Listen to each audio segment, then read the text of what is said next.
Hi, welcome to my podcast, Reclaim. I am your host, Thaís Sky. I have supported women navigate the complexities of being human for over 10 years. This podcast is where I disseminate some of those learnings and offer thoughts and guests to guide you into your healing. Welcome. Hello, beautiful humans. Thaís Sky here. Welcome to Reclaim. I'm happy to be here with all of you. I want to talk today. I'm riffing. I bulleted some things that I want to make sure that I address in this conversation, but I'm really wanting to just riff with you all about this idea of getting support. This concept, I think, is pretty prevalent, but maybe only prevalent in my spaces and maybe yours too if you're listening to this podcast. So this idea of the importance of getting support, the importance of not doing things all on your own. And it sounds nice in theory, but I actually have a really hard time putting it into practice. And I want to talk about why that is. And maybe it impacts, maybe it stirs something up within you for why it may be hard for many of us to lean on other people, to trust that other people can take care of us, to depend. These are all concepts that I'm going to kind of elucidate on and riff on in this episode because I am seeing this be really, really prevalent, this idea of being self-reliant, being a really prevalent, pervasive ideology, particularly in Western societies, particularly in the United States, where it really feels dangerous to depend on other people. In fact, it's so dangerous that we now even have a word for it, and we call it codependent. And that's really scary. God forbid anyone be codependent. So anyway, I want to talk about all of this. I have been, over the past few weeks, promoting my mentorship. Mentorship is an opportunity for depth coaches to come into a space with me, whether in a one-on-one capacity or in a group mastermind capacity, to get support around the art of coaching. And I developed this offering because I saw a real need in the marketplace where there's an abundance of conversations in the coaching industry about building a coaching practice, but not a lot of conversations about cultivating the skills required to hold masterful capacity, to really hold space for people coming to you with all sorts of challenges. For example, maybe you don't work specifically with trauma, but somebody comes to you and reveals to you something really traumatic has happened in their past. How do we hold that?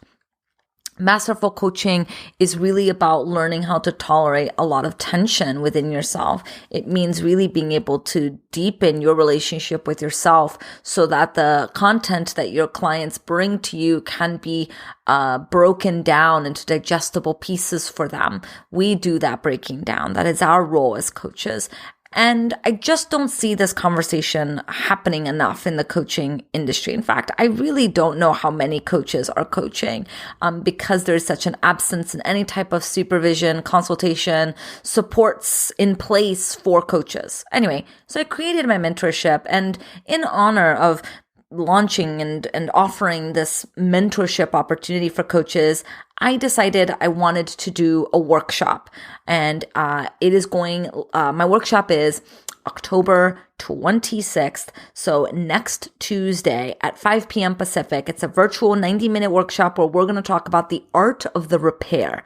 We're going to talk about what happens when rupture happens within the coaching relationship.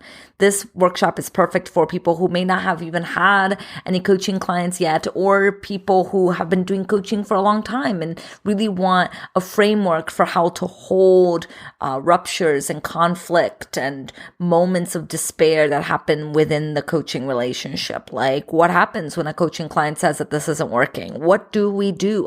How do we hold it without taking it so personally? How do we navigate this conflict without collapsing internally or collapsing within the coaching relationship or getting defensive or giving in or pushing away? I want to offer my expertise as a associate psychotherapist, as well as a coach for over 10 years, to guide coaches in doing this work really ethically. And so if you want to learn more about the workshop, you can go to thaissky.com/repair to learn more, to sign up. I'm really, really looking forward to it. Okay, so how does all of this connect with this idea of support, with this podcast, with this episode today? Well, as I have been launching this mentorship and talking about this workshop and looking more closely at the coaching industry than I have in a long time, I've been really noticing this idea in the coaching spaces about the importance of getting support. And oftentimes this looks like hiring a VA. If a life coach talks about maybe hiring a maid or hiring someone to do this task for you. Usually this idea of support looks like hiring a business coach, right? So there's this idea that's pretty pervasive in the coaching industry that we can't do things alone and that we should hire support. And at the same time, I have grappled so deeply and intimately and have struggled so hard about what it means to let people in, what it means to lean on other people. And I think while it may feel easy to stay in the concrete, that support means hiring people, and while that can be wonderful, I want us to spend a little bit of time away from the concrete and thinking about relationships and support more psychically or more rhetorically or more metaphorically, more internally. Let's think about what we're really talking about when we say bringing in support or hiring people. Because I think it's more than just to hire someone. And I think getting support is more about coming to terms with this deeply internal fear that I think many of us have, but many of us aren't in touch with, that in order to let people in order to really allow yourself to trust that somebody can do this task, that you have been doing it yourself, you have to lose a psychic part of yourself, right? That's the fear. The fear is if you're bringing somebody in to do this thing, you're actually going to lose a part of yourself. And that's what I want to dissect. I want to share my mind with all of you, my process, my challenges, my struggles, so you can think about maybe how this lies within you and how we can start to tend to this fear so that getting support, whether it's through something like a mentorship or whether it's something like, going to a mechanic and trusting that they can do the right thing with your car, really trusting that the people at large have your back, becomes easier, right? Let's think about it this way. How can we make it easier on ourselves to trust that the world has our back?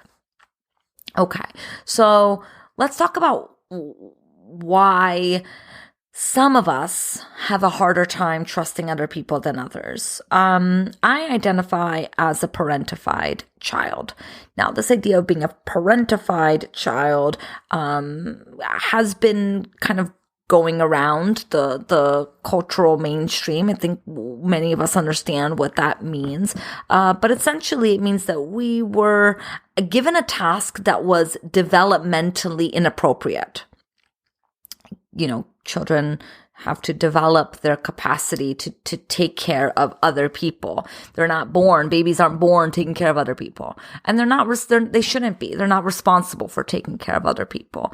As a child is developmentally nurtured and met where they're at and met appropriately in their needs at the time, they can grow into a capacity to take care of other people in a way that's very healthy and very relational and very good, right? The capacity to help other people is a very important human trait. However, there's a sect of individuals whose parents kind of violated that developmental progression and asked their child to take care of them before they were developmentally mature enough. And we called this parentified children. They were parents. The child was the parent. And this can have happened for a variety of reasons, many of which are not ill-intentioned. But for example, a parent died, and now the single parent asks the older child to help take care of the younger child. It is not developmentally appropriate for children to take care of other children. However, it seems like in this circumstance, there was very little choice. So it's not always about an ill intent. It's not about trying to create harm within the child. It's just that sometimes circumstances lead it to just have happened. Not ideal. And so there's a couple of different ways that children are asked to be placed in a developmentally inappropriate position. Sometimes this is in regards to physical needs of the parent, right? Like taking care of another child or taking care of the parent. Let's say the parent has gotten sick, and now the child is responsible for cooking the meals for the parent. Again, children should not be expected to cook meals for the parent. I mean, it's just kind of a given, right? The parent cooks meals for the child, but now the child is forced to cook meals for the parents or take care of themselves, lock key kids, kids who come home to an empty house and are responsible for taking care of themselves until the parents come home from work. We can think that this may be developmentally appropriate for a 16 or 17-year-old, but maybe not developmentally appropriate for a 5-year-old, right? So it's really not just about the context, but also about the age and also about the unique situation, the child itself. Okay, so there's physical and then there's emotional. Let's say the parents are getting a divorce and the parents, both of them, put the child in the middle and ask the child to be the messenger. Again, not really developmentally appropriate. It's just not the role of a child to be the middleman between two adults. The child should not be expected to be the best friend of a parent, should not be expected to hold secrets for parents. Children aren't therapists. Children aren't best friends. Children are supposed to be children.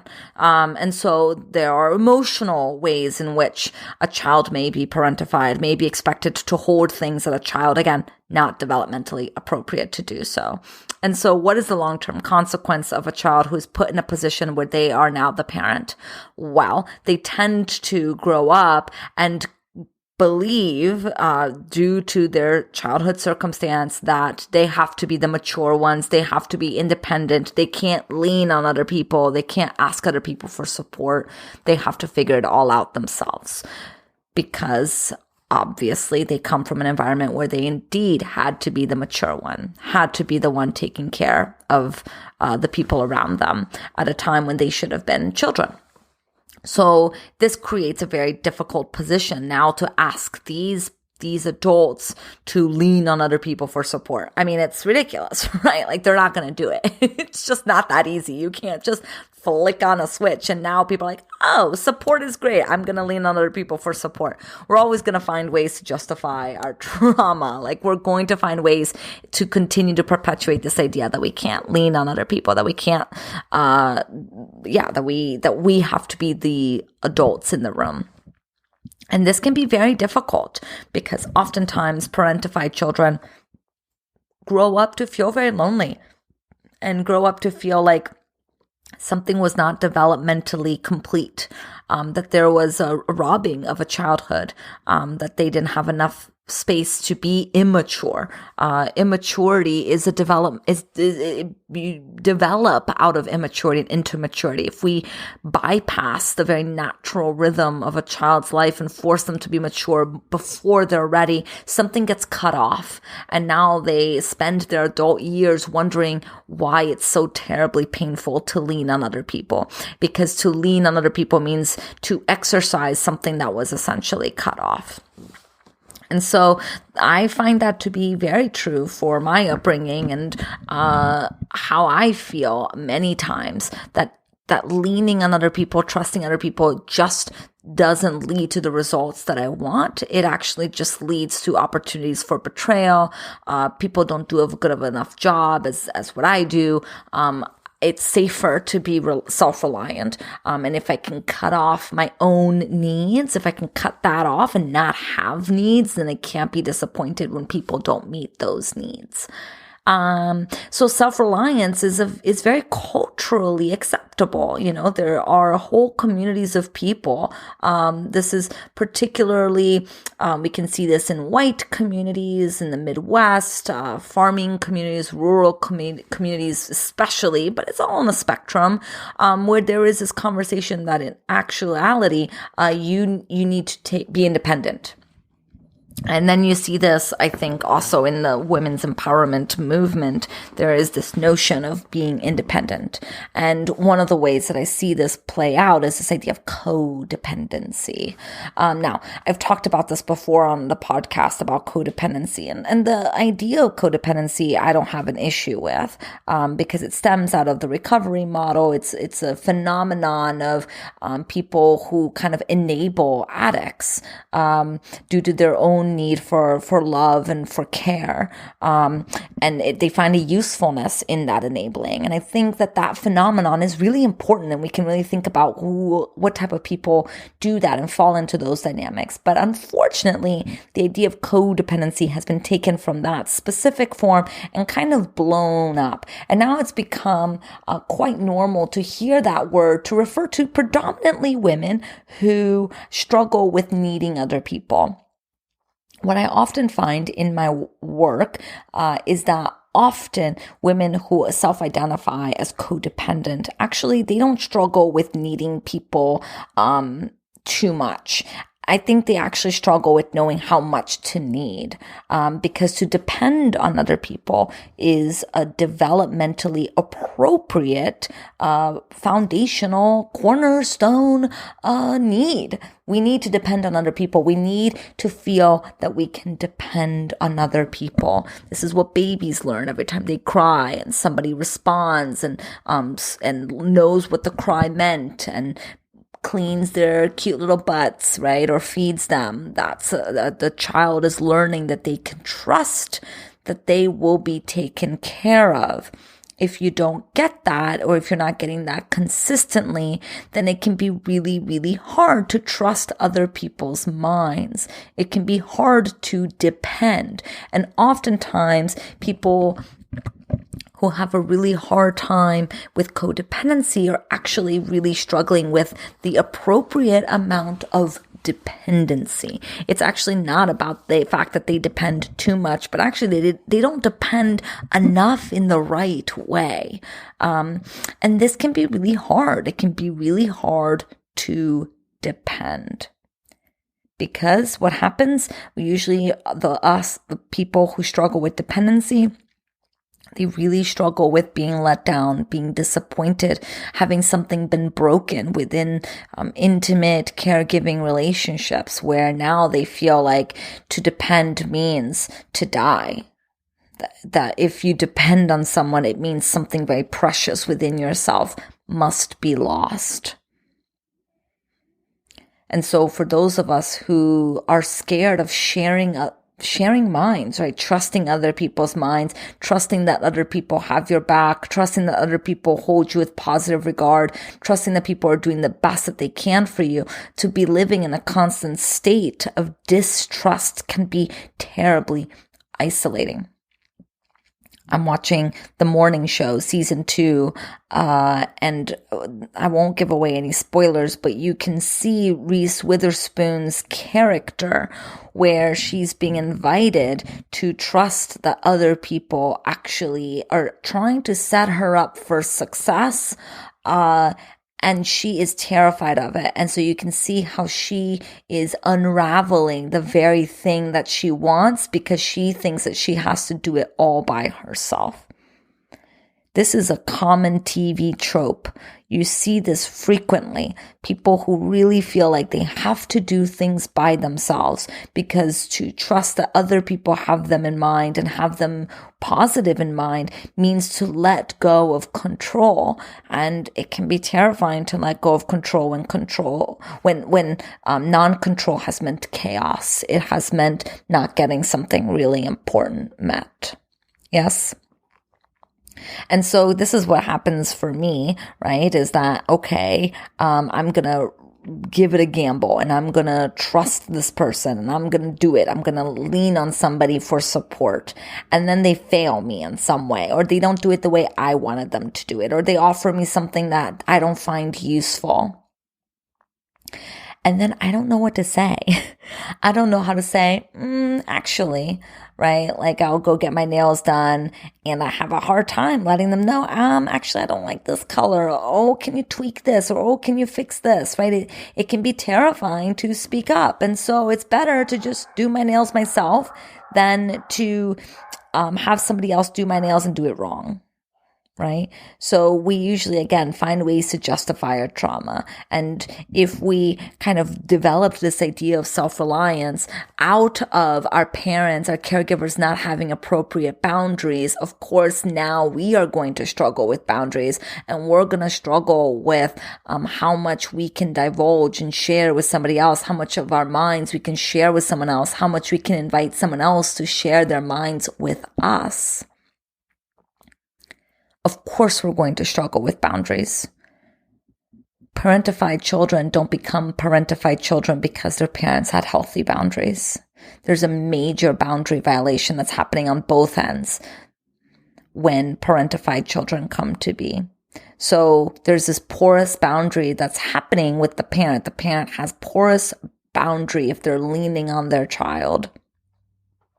Again, contextually, we're not blaming the parents. We're just stating what is happening. And so if we were modeled porous boundaries, we're going to really struggle with our own porous boundaries. Either it's too rigid or too porous, depending on what we internalize from that experience, which means that sometimes we don't know what to say. And so it's better not to lean on anybody for support. It's better to just not share our minds. It becomes very transactional. It becomes about, you are doing this onto me, I don't like it, and so I now have to turn away from you. This is what we're seeing. It's very hard to trust that actually people are doing the best that they can and that you can ask them. It's not about like, hey, you're doing a really bad job with my nails. It's, hey, I'm noticing this. What do you think? Maybe we should adjust. What do you think if we do this instead? What do you think we should do here, right? It's about problem solving together, sharing minds together, thinking about problems together. And maybe we don't do that with nails because that's a really small example, but there are other bigger examples. There are other ways in which we relate to people transactionally because we're terrified to actually lean on people. This happened to me lately where for the past few years, I felt quite confident in being my own CPA, right? And in my mind, I'm like, I don't need a CPA. How hard can it be, right? Like I graduated undergrad in finance. It can't be that hard to do my own taxes.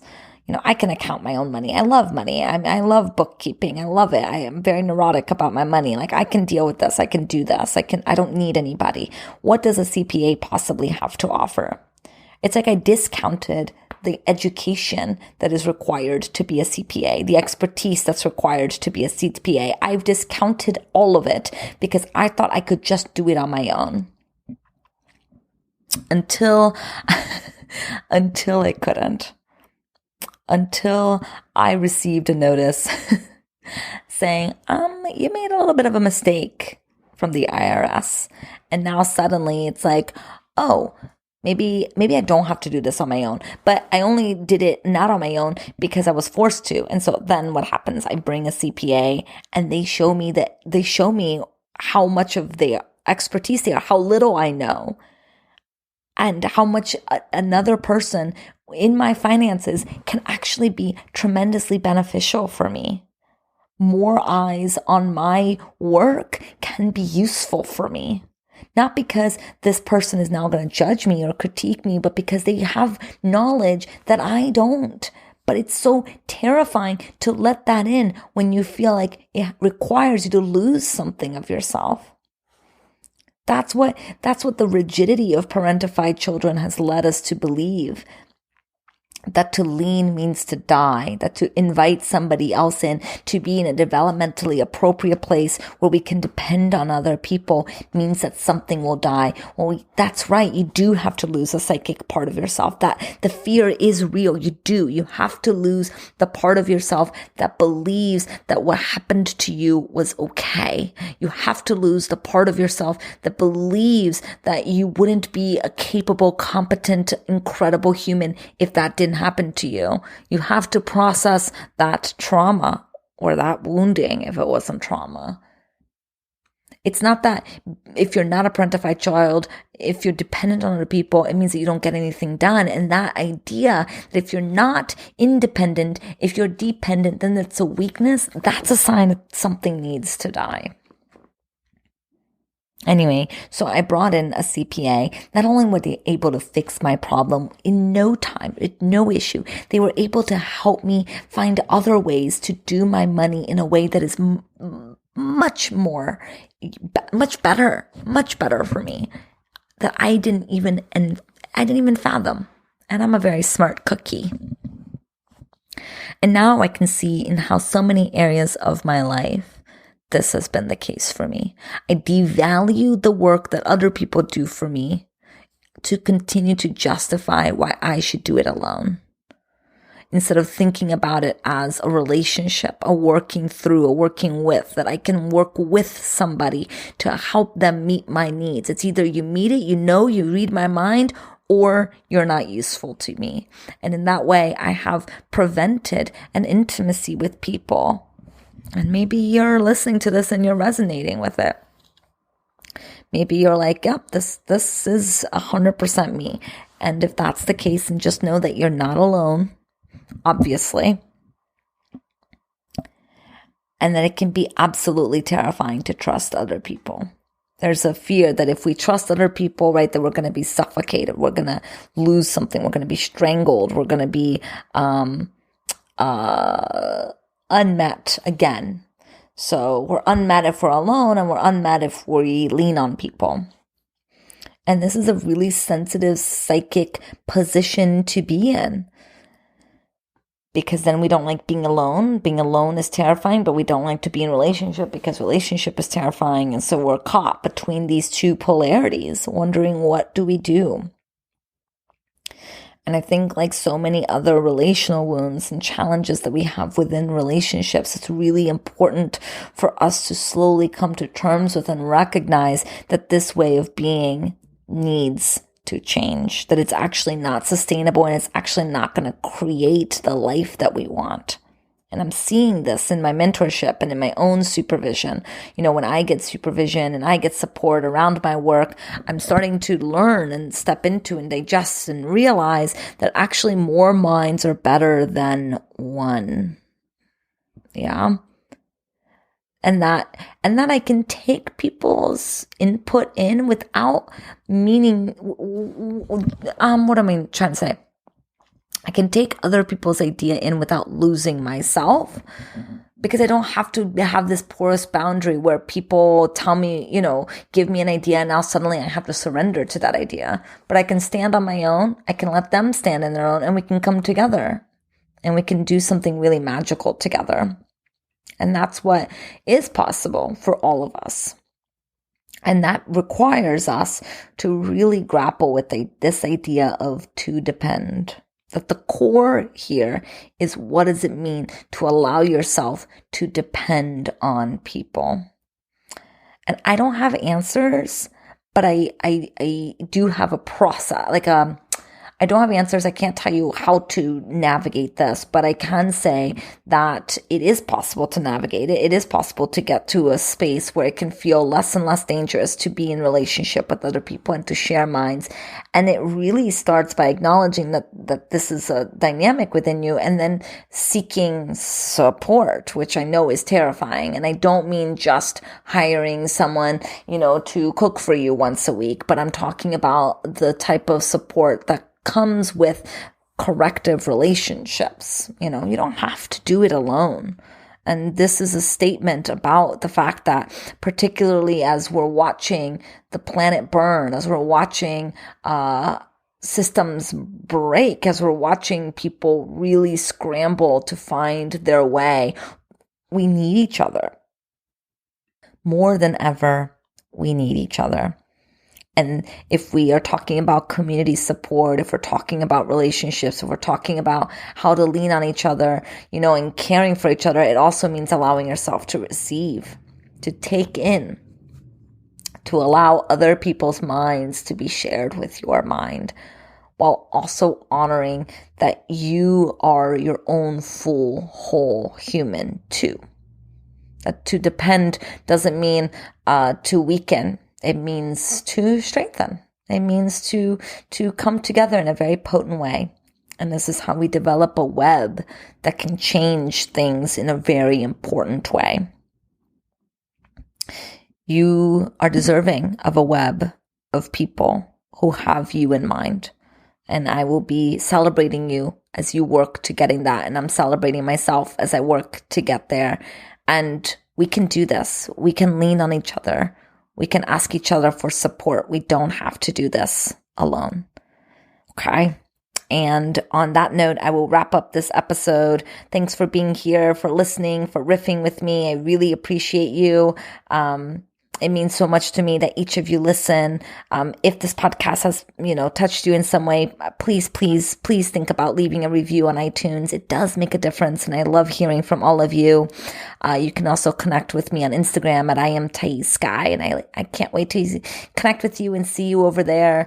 And as a reminder, my workshop is coming up next Tuesday, thaissky.com/repair to learn more.